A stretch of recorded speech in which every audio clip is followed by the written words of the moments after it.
दीदी सुनो जी एक संदेश, सुनो ग भैया सुनो वो दीदी सुनो जी एक संदेश। बाबा देके गए संदेश, गुरु देके गए उपदेश।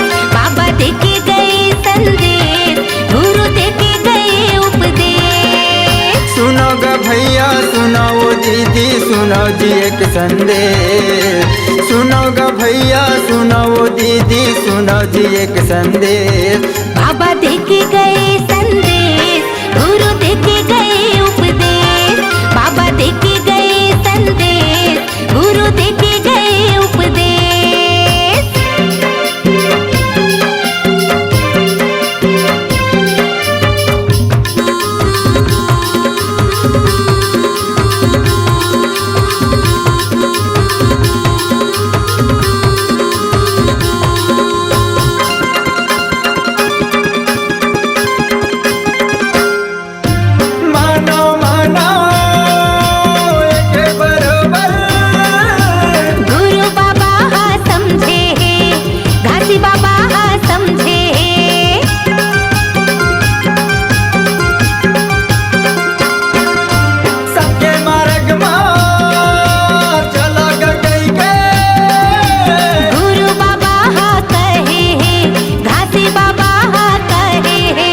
सुनो ग भैया सुनो वो दीदी सुनो जी एक संदेश, सुनो ग भैया सुनो वो दीदी सुनो जी एक संदेश। बाबा देके गए संदेश, गुरु देके गए उपदेश।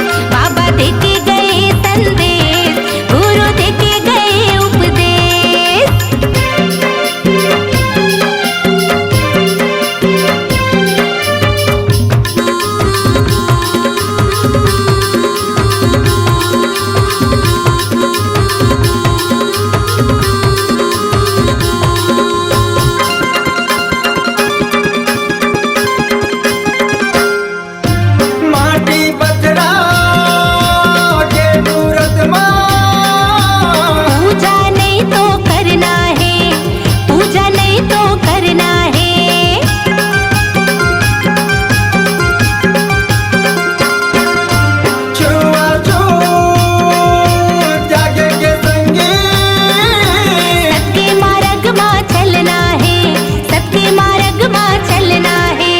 सुनो ग भैया सुनो वो दीदी सुनो जी एक संदेश, सुनो ग भैया सुनो वो दीदी सुनो जी एक संदेश। बाबा देके गए संदेश, गुरु देके गए उपदेश।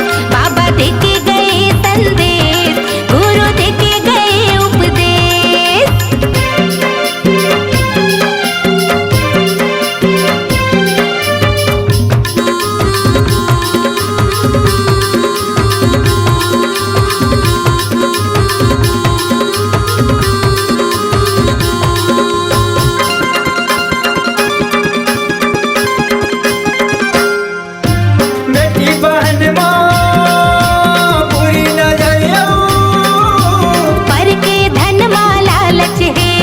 लालच नहीं तो करना है,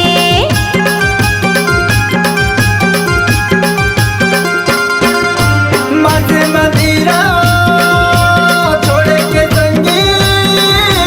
जीव हत्या नहीं तो करना है, जीव हत्या नहीं तो करना है। सुनो ग भैया सुनो वो दीदी सुनो जी एक संदेश, सुनो ग भैया सुनो वो दीदी सुनो जी एक संदेश। बाबा देके गए संदेश, गुरु देके गए उपदेश। बाबा देके गए संदेश, गुरु देके गए उपदेश। बाबा देके गए उपदेश, गुरु देके गए संदेश।